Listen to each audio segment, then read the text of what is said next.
Salut les joueurs, je vous l'ai promis il y a une petite quinzaine de jours, il est temps de vous présenter la campagne, la lisière, ainsi que bien sûr le guide de Salem, car vous allez voir, les deux sont obligatoires pour pouvoir jouer cette campagne. C'est rappel rapide, la campagne, la lisière, c'est la dernière sortie, ou l'avant-dernière sortie maintenant des 12 singes, donc édition Dark Monkey, puisqu'il y a eu un triptyque qui vient de sortir, ça n'arrête pas. Et c'est simplement celle-ci que j'aimerais pouvoir vous présenter. Attention, aucun spoil, rien du tout. Vous pouvez en tant que joueur, comme MJ, normalement regarder cette vidéo. Je devrais pouvoir m'en sortir sans spoiler la campagne. Donc pouvoir en profiter. Allez, c'est tout de suite, c'est maintenant.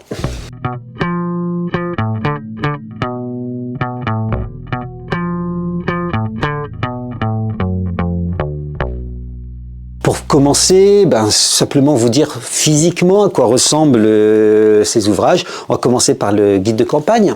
C'est un ouvrage de 172 pages. Bon, je ne vais pas vous rappeler les critères de qualité Dark Monkey, ils sont plutôt sympathiques. Vous avez un signet crème, c'est un livre en format A4, javanise sélectif, etc. C'est un ouvrage en couleur, avec des illustrations plutôt couleur crème. Je vous montre très rapidement, voilà, qui rappelle la ligne graphique de cette fameuse V6 mythique, celle de Sans détour. Bon, parlons un peu de la campagne, enfin, pas trop, je vais pas spoiler. Je vais vraiment pas spoiler, et je peux vous dire tout de suite, sans spoiler, que le twist de la campagne, il n'est pas très original, mais fait pour une grande partie dans le plaisir de jouer cette campagne. Donc, on ne va pas en parler, parce que sinon, on gâche tout, en fait. Néanmoins, vous avez, pour jouer cette campagne, 6 pré-tirés. Il y a 3 hommes, 3 femmes, et ils sont très très bien équilibrés, vraiment en plus en relation les uns avec les autres, c'est un truc très très très bien, il y a de vraies interactions possibles à table, donc ça c'est un plus. Bon, mais 6 personnages, c'est quand même beaucoup. Personnellement, on joue plutôt à 4 joueurs, pour un jeu d'enquête, moi je pense que c'est le bon dosage. Et 6, ça signifie qu'il y a des capacités, des actions possibles pour certains qui ne sont pas compatibles avec les autres. Donc pour le MJ, il faudra faire valider de façon très opportune certaines découvertes, certaines actions, des caractéristiques, des compétences que n'auraient pas vos personnages à table. Bon, c'est rien d'inquiétant, il n'y a pas de problématique là-dessus, il faut simplement le savoir. Alors, autre point, à l'intérieur de cette campagne, vous avez un rappel des règles optionnelles. Donc les règles optionnelles de Cthulhuac, et ça permet de corser, donner plus d'intérêt à cette aventure. Donc entre autres, vous allez retrouver des points des niveaux, des jauges, des points de fortune, des relations, des ressources. Bon, c'est autant d'artifices qui permettront d'être cochés, de valider certaines étapes. Donc c'est très très très intéressant. Et voilà. Donc il y a aussi des conseils et des règles complémentaires pour jouer la campagne. Alors elles sont situées en page 5, le guide de ces règles. Donc voilà, c'est la page avec le signet. Et vous avez ici 3 encarts différents. Alors vous avez un encart classique, celui qui se trouve là, et qui permet de préciser une information. Vous avez des encarts avec une petite main, alors j'espère que le zoom se fait correctement, une toute petite main ici, et ça donne des coups de pouce, des possibilités alternatives qui malheureusement se trouvent dans un autre ouvrage dont j'en parlerai, enfin en grande partie, mais pas tous. Et enfin, vous avez des encarts lisières. Donc les encarts lisières, c'est les encarts plutôt bleu-noir, et ça met en scène des infos typiques de cette campagne, et destinées à présenter telle ou telle caractéristique, de rappeler certains éléments. Donc ça, c'est certains éléments, par exemple pour les quartiers, quand vous visitez les quartiers, et puis là c'est Salem quand même. Donc voilà. Vous aurez aussi à affronter des antagonistes. Alors il y a un groupement d'antagonistes, et pour une fois, eux aussi sont très très bien détaillés. Ils ont des objectifs internes, des objectifs qui les rendent plus humains, et là je replace encore des guillemets, ouais, ils sont un peu plus humains, et ces objectifs, ces motivations, leurs plans, tout est bien détaillé, et on a presque envie en fait de se dire, mais ouais, et si on jouait peut-être les... Non, c'est une bêtise. Bon, en tout cas, c'est un vrai plaisir pour le MJ que d'essayer, d'avoir des vrais antagonistes et pouvoir les interpréter, etc. Je descends un tout petit peu le prompteur pour vous dire qu'il y a pas moins de 46 aides de jeu, peut-être même plus en fait. Voilà, c'est tout un paquet. Alors là, par contre, voilà, je les ai photocopiés. C'est une énorme difficulté parce que ça se trouve dans l'ouvrage. Alors, je sais qu'il existe, et parlons-en, un 4e, parce que j'ai présenté les aventures, donc voilà, et il existe un 4e regroupant, enfin 4e ouvrage, 4e ensemble, dossier, qui va regrouper l'écran, ça va regrouper ces fameuses aides de jeu, il y aura des carnets de personnages, etc. Enfin, il y a beaucoup de contenu. Par contre, c'est un ouvrage à part que je trouve très très très cher. On est sur du 60-70 €. Vous me corrigerez, vous irez vérifier. Mais moi je le trouve très onéreux en sachant que la campagne c'est déjà 40 €.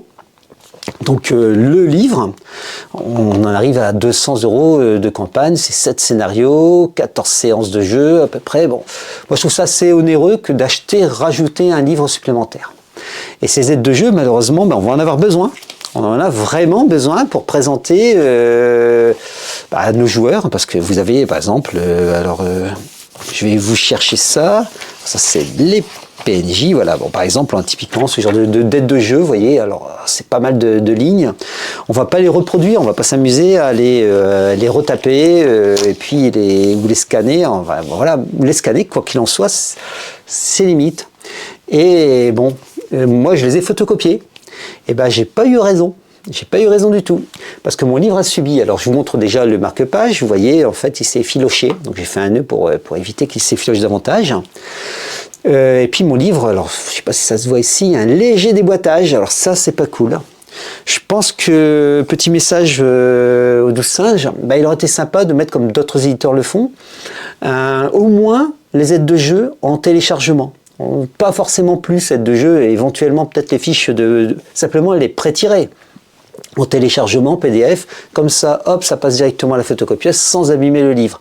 Avec un petit code, peut-être un code comme le font c'est Edge, comme le font Edge à l'intérieur du livre, pour protéger un petit peu, avoir un petit traçage ou que sais-je. Enfin voilà. Ça aurait été vraiment très sympa pour ces aides de jeu. Alors bien sûr, pas besoin de l'écran ou quoi que ce soit, parce que ça c'est vraiment une volonté, acheter l'écran, les livrets de personnages, c'est une vraie volonté autre, donc ça c'est totalement à part. Mais au moins avoir ce petit message, si vous nous entendez, les 12 singes, je pense que ça pourrait être très sympa. Enfin voilà, pour moi c'est la grosse critique de cette campagne. Bon, maintenant la campagne en elle-même. Alors c'est un scénario d'enquête, il est plutôt classique, il est bien rodé, enfin du moins il me semble, je le saurai vraiment quand je l'aurai fait jouer. En tout cas à la lecture, il me semble fluide, à peu près bon.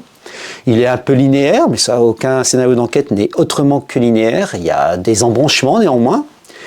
Et il y a aussi, par contre, de nombreux reports à la gamme annexe, donc la gamme des Dark Monkey, alors des ouvrages magie par exemple, bestiaires, etc. Donc les ouvrages, je les vois d'ici, ces ouvrages qui sont nécessaires, mais ça rajoute aussi des frais. Je pense que pour interpréter correctement un monstre, certains, vous pouvez reporter à la page, ouais mais bon, voilà. Bon, ça pourrait bloquer certaines personnes en tout cas. Et avant-dernier point, et non des moindres, il y a de nombreuses références à ce fameux ouvrage d'aide de jeu, parce qu'il y a aussi à l'intérieur visiblement des graines de scénario pour donner de l'épaisseur à cette campagne. Alors je pense que donner un peu d'épaisseur, ça pourrait être dans certains cas pas forcément du luxe, notamment pour faire comprendre aux joueurs certaines choses, pour les amener tout doucement à glisser vers. Oh, voilà. Bon, en tout cas, ouais, mais 60 €, 70 € pour ajouter des compléments, dur quand même. Bon, dernier point sur cet ouvrage. Dernier point, il y a un scénario à l'intérieur, dans le livre de campagne, qui est un scénario flashback. Or, ce flashback peut intervenir n'importe quand les joueurs définissent certaines choses. Et ça peut être très gênant. Alors personnellement, moi je fragmente les scénarios en temps de jeu plutôt calibré. On est sur des séquences de 4-5 heures de jeu. On commence à 19h30, on finit à 23h, à peu de choses près, de manière à ce que chacun puisse rentrer chez soi, pas de souci. C'est le temps d'un film au cinéma, et ça ne gêne pas du tout la vie familiale, professionnelle, parce que le lendemain on n'est pas... voilà. Et puis surtout personnel, quoi qu'il en soit, des joueurs. Eh bien, si ce flashback arrive en fin de séance, pas de souci, c'est tout. Ok, bah, prochaine séance, voilà. Par contre, si ça arrive dans le premier tiers, vous avez préparé votre saison, votre jeu, et puis ça arrive dans le premier tiers. Alors, les joueurs, eh ben, mince, il faut déclencher le flashback. Bah, ça va être un peu plus compliqué parce que c'est un scénario complet qui doit être joué, et donc avec un temps de jeu qui... Voilà, et ça sous-entend que vous, en plus, en tant que MJ, bah, vous ayez en tête toujours ce scénario. C'est-à-dire qu'avant chaque séquence de jeu, bah, on relit toujours un petit peu ses notes, on reprend l'ensemble, et puis on y va. Et ben là, c'est 2 scénarios à relire, en fait. Donc la charge mentale, elle est un peu plus importante, hein, relecture, etc. Bon, bref, l'idée est intéressante. En mise en œuvre réelle, ouais, on a vu mieux. Bon, maintenant, le guide de Salem. Allez, le guide de Salem, pareil, ici, il fait 172 pages. Eh bien, je peux vous dire qu'il est indispensable, mais vraiment indispensable. Les 30 premières pages sont absolument nécessaires pour jouer à la campagne. Alors, pareil, je ne vais pas spoiler, du coup, je ne l'ouvre pas, je me protège là-dessus. Voilà. Mais si vous voulez jouer correctement la campagne, et donc, par exemple, et uniquement acheter ce livre-là, par exemple, en disant bon ben voilà, j'ai la campagne, c'est bon, allez, c'est parfait, et ben c'est pas possible. C'est tout simplement pas possible. Il y a beau y avoir voilà, des petits plans de Salem, etc. pour certains lieux à l'intérieur, ben vous n'y arriverez pas. C'est d'ailleurs même dommage. Les conseils d'ambiance primordiaux se trouvent dans celui-ci, dans le guide de Salem. Donc pour jouer à la campagne, conseils d'ambiance, et Dieu sait si on en a besoin, parce que sinon ça va être un peu compliqué, vous devez avoir ce guide. Bon, pour le reste de l'ouvrage, il s'agit bien d'un guide, guide d'une ville, permettant éventuellement d'ailleurs de créer des scénarios dans les années 20. Donc c'est une ville prête à jouer, un peu mythique, un peu particulière. En plus c'est pas déconnant, ça fait un peu plaisir. Bon, c'est pas seulement cela aussi, hein. Le guide de Salem, on va rajouter encore d'autres choses. Vous y trouverez aussi des PNJ qui sont décrits et qu'on peut rencontrer dans leur quartier respectif. Donc ça, c'est toujours intéressant d'avoir ces PNJ. Ça rajoute encore de la vie dans une ville. Vous avez aussi des idées de scénario pour profiter encore un peu plus de la ville. Et enfin, des interprétations. Alors, comment dire, des possibilités d'ambiance. Dosées, graduées, selon 4 symboles pour immerger davantage vos joueurs, pour donner une ambiance feutrée particulière à cette ville. Bon voilà, le guide, en tout cas, lui, après tout ça, se termine sur 2 chapitres. 2 chapitres un peu plus historiques, qui traitent du Salem, et donc historique folklorique, qui traitent du Salem avec ses contes, ses légendes. Et enfin, le point d'orgue du livre, parce que sinon on l'attend quand même, hein, c'est le fameux procès des sorcières, celui de 1692. Donc on retrouve tout à la fin. Mais c'est pas tout à fait tout à la fin, parce que sachez qu'à vraiment à la fin, vous allez trouver un tableau qui permet de se repérer rapidement dans une liste de PNJ. Vous allez avoir aussi le plan de Salem sur une double page. D'ailleurs, je peux vous le montrer. Ça, c'est bon, on va pouvoir le regarder. Puis après, les remerciements, bien sûr. Voici le plan de Salem, donc double page. Voilà. Très très bien, Salem en 1920. Les différents remerciements aux souscripteurs donc de cette ville tristement célèbre. Et voilà, et en tout cas le guide se termine là-dessus. Bon, ce guide c'est donc un must-have, on doit absolument l'avoir pour une ville bien tristement célèbre des États-Unis. Ouais, décidément. Allez, maintenant, la petite conclusion, le dernier avis critique. Eh bien, que vous dire sur ces 2 ouvrages qui sont absolument complémentaires, nécessaires.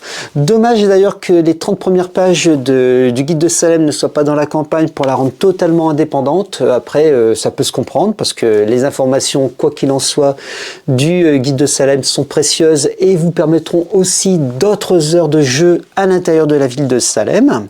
Donc ça rajoute quelque chose. C'est peut-être un équilibrage des livres, hein, puisque du coup la taille est à peu près sensiblement la même. Ça aussi, ça peut se comprendre, ça peut s'entendre.